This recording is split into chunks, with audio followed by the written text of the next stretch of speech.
उज्जैन में आकांक्षा पिवाल आप सभी का स्वागत करती हूँ अभय न्यूज के 4 मार्च शुक्रवार दोपहर के बुलेटिन में। आइए देखते हैं शहर की कुछ खास खबरें।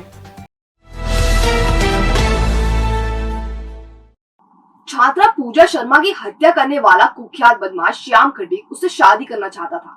पत्नी के अलग हो जाने के कारण वह पूजा पर लगातार दबाव बना रहा था।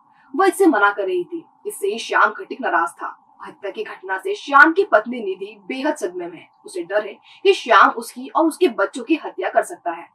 2 दिन पहले इंदिरानगर क्षेत्र में बीए की छात्रा पूजा शर्मा की श्याम खटीक ने चाकू मारकर हत्या कर दी थी। हत्या की वजह क्या थी और खटीक ने पूजा को क्यों मारा, यह जानने के लिए अभय न्यूज ने हत्या की चश्मदीद खटीक की पत्नी निधि से बात की। उसने जो बात बताई वह श्याम खटीक के रसिक होने की कहानी कहती है। निधि के मुताबिक करीब 2 साल पहले पूजा दानीगेट क्षेत्र में उसके पड़ोस में रहने आई थी। परियक्ता पूजा पर श्याम खटीक बुरी नजर रखता था। वह उसे अपनी पत्नी बनाना चाहता था। इसके लिए वह लगातार दबाव बना रहा था। हालांकि पूजा और निधि अच्छी सहेलियां थी। यह बात पूजा ने निधि को बताई तो श्याम की मारा पीटी से परेशान निधि उसे अलग होकर इंदिरानगर में रहने लगी। निधि के घर छोड़ने के बाद श्याम और छुट्टा हो गया। अब वह पूजा पर और ज्यादा दबाव बनाने लगा। ऐसे में पूजा दानीगेट का मकान छोड़कर फ्रीगंज क्षेत्र में रहने चली आई। उसने पुलिस को श्याम से जान का खतरा होने का डर बताते हुए आवेदन भी दिया, लेकिन पुलिस ने कोई कार्रवाई नहीं की। फ्रीगंज और इंदिरानगर में रहने के बावजूद भी पूजा और निधि की दोस्ती कम नहीं हुई। दोनों मिलती रहीं। घटना वाले दिन भी पूजा और निधि दर्शन करने जा रहे थे। इसी बीच श्याम ने पूजा को चाकू से हमला कर मौत के घाट उतार दिया। उस दिन का पूरा घटनाक्रम आप खुद जानिए निधि खटीक से। आज बुधवार को इंदिरानगर के जाली वाले कुएं के पास में हुए एक जघन्य हत्याकांड की चश्मदीद गवाह निधि आज हमारे साथ हैं।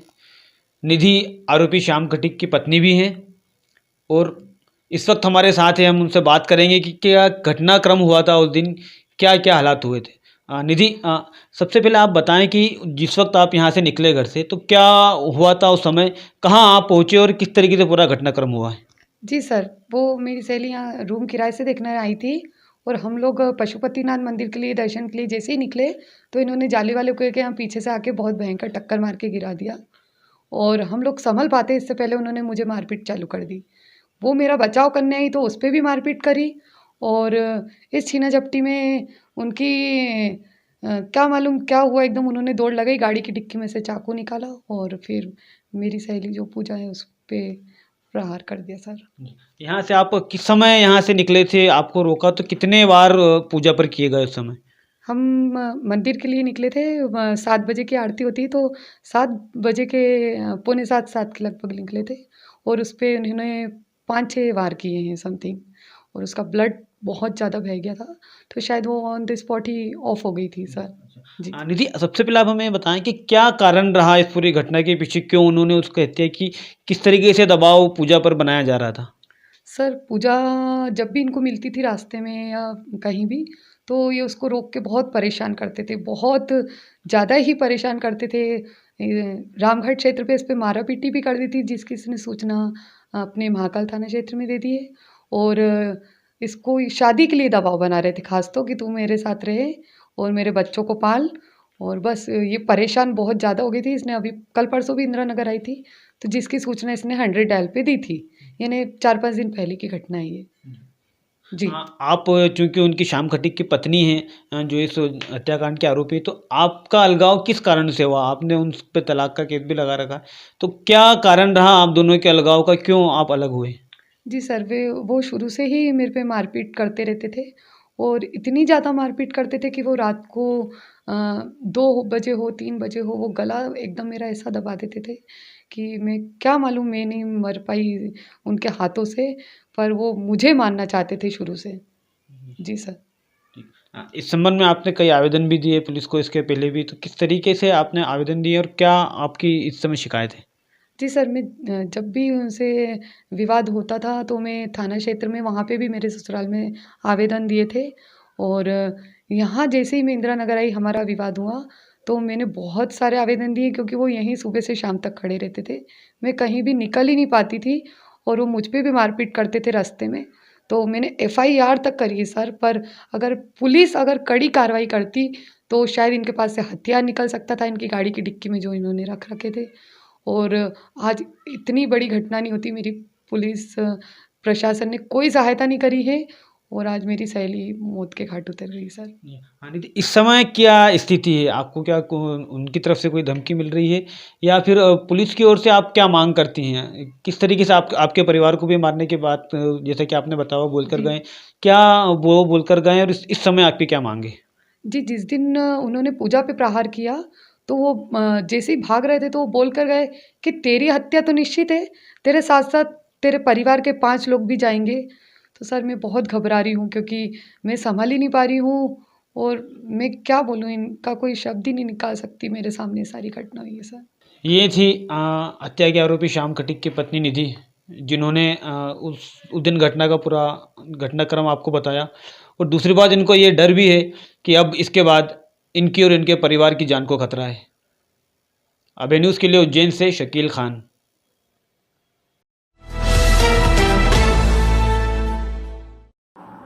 बीती रात मजदूरी कर घर लौट रहे एक वृद्ध को तेज रफ्तार डंपर ने रौंद दिया। लोगों ने उसे गंभीर हालत में उपचार के लिए अस्पताल भेजा, लेकिन उसकी मौत हो चुकी थी। चिमनगंज थाना पुलिस ने मृग कायम कर शव का पोस्टमार्टम कराया है। डंपर चालक की तलाश की जा रही है। आगर रोड के चक कमेड़ के रहने वाले भीम सिंह पिता गनाजी बंजारा 60 वर्ष पेशे से मजदूर थे। बीती रात वह मजदूरी कर अपनी टीवीएस एक्सेल मोपेड से घर लौट रहे थे। अहमदनगर पेट्रोल पंप के सामने तेज रफ्तार से आए एक डंपर ने वृद्ध को कुचल दिया। गंभीर रूप से घायल भीम सिंह को लोगों ने उपचार के लिए आरडी गार्डी मेडिकल कॉलेज पहुंचाया, लेकिन तब तक उनकी मौत हो चुकी थी। दुर्घटना के बाद डंपर चालक मौके से फरार हो गया। मामले में पुलिस ने मर्ग कायम किया और शव पोस्टमार्टम के लिए जिला अस्पताल भेजा। दुर्घटना की जानकारी मिलने पर परिजन अस्पताल पहुंचे थे। शुक्रवार सुबह उनके बयान दर्ज कर पोस्टमार्टम के बाद शव अंतिम संस्कार के लिए परिजनों को सौंप दिया गया है। पुलिस के अनुसार डंपर चालक की पहचान के लिए दुर्घटना स्थल के आसपास लगे सीसीटीवी कैमरे देखे जा रहे हैं।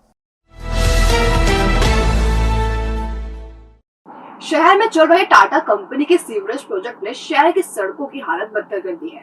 हाल ये है कि कई रोड खुदाई के महीनों बाद भी नहीं बन पाए। ऐसे रोड में दत्त अखाड़ा, भूखी माता रोड शामिल है। 2 महीने से यहाँ सड़कें खुदी पड़ी हैं।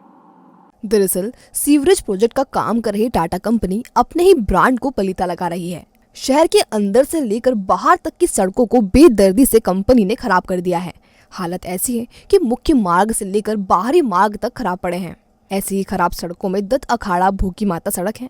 यह सड़क पिछले 2 महीने से खुदी पड़ी है। इस सड़क का उपयोग महाकाल से चिंतामन जाने और चिंतामन से महाकाल आने वाले लोग करते हैं। संकेतक नहीं लगा होने के कारण अधिकतर वाहन चालक भूखी माता तरफ से अंदर तक आ जाते हैं और उन्हें सड़क खुदी मिलती है। ऐसे में उन्हें पलटना भी मुश्किल होता है। खुदी सड़क कब ठीक होगी और सीवरेज का काम पूरा कब होगा, यह बताने वाला कोई नहीं है।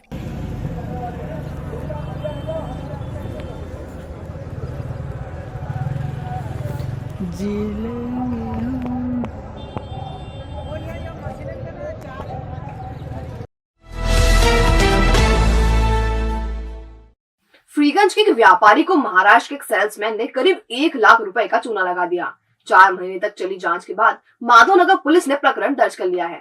दरअसल अमर सिंह मार्ग पर रहने वाले सैफुद्दीन बोहरा की इलेक्ट्रॉनिक दुकान है। उन्होंने नागपुर की विलायमन कंपनी के सीनियर एग्जीक्यूटिव विजय देवड़ा से माल सप्लाई की बात की थी। देवड़ा ने कम कीमत पर नई कंपनी की एलईडी की सप्लाई कम कीमत पर देने की बात बोहरा से की थी। सैफुद्दीन ने 7 एलईडी के लिए 95,570 रुपए एडवांस ले लिए थे, लेकिन जब देवड़ा ने काफी समय तक एलईडी नहीं भेजी तो बोहरा को ठगी का शक हुआ। उन्होंने संपर्क किया तो देवड़ा ने मोबाइल बंद कर लिया। ऐसे में उन्होंने माधवनगर थाने में ठगी का आवेदन दिया था। 4 महीने तक चली जांच के बाद पुलिस ने विजय देवड़ा के खिलाफ ठगी का मामला दर्ज कर लिया है।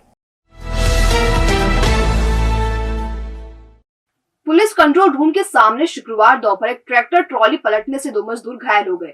दोनों को उपचार के लिए माधवनगर अस्पताल ले जाया गया। ट्रॉली में सीमेंट की बोरियां भरी हुई थी। दरअसल हादसा शुक्रवार की दोपहर करीब 12 बजे हुआ। ट्रैक्टर ट्रॉली अचानक अनबैलेंस होकर पलटी खा गई। हादसे में ट्रॉली पर बैठे 2 मजदूर घायल हुए हैं। युद्ध यूक्रेन और रूस के बीच हो रहा है, लेकिन महंगाई की मार शहर में लोगों की कमर तोड़ रही है। एक बार फिर दूध की कीमतों में इजाफा कर दिया गया है। अब खुला और अमूल दूध महंगा हुआ है।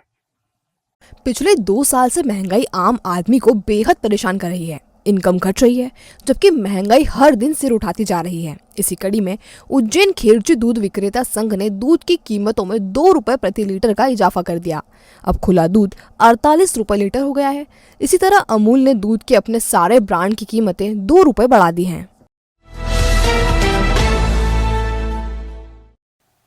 यूक्रेन से भारत लौटे छात्रों को मिलने के लिए देवास शाजापुर सांसद महेंद्र सिंह सोलंकी इंदौर एयरपोर्ट पर पहुंचे। लौटे छात्रों का स्वागत सांसद महेंद्र सिंह सोलंकी ने पुष्पगुच्छ देकर व मिठाई खिलाकर किया है। उन्होंने छात्रों को घर तक पहुंचाने की व्यवस्था की। इंदौर एयरपोर्ट पर देवास के जेतपुरा में रहने वाले धनराज नागर भी यूक्रेन से लौटकर आए थे। धनराज के पिता इंदौर एयरपोर्ट पर बेटे को घर लेकर जाने के लिए पहुंचे थे, जहां बेटे के घर लौटकर आने पर सांसद के गले लगकर भावुक हो गए।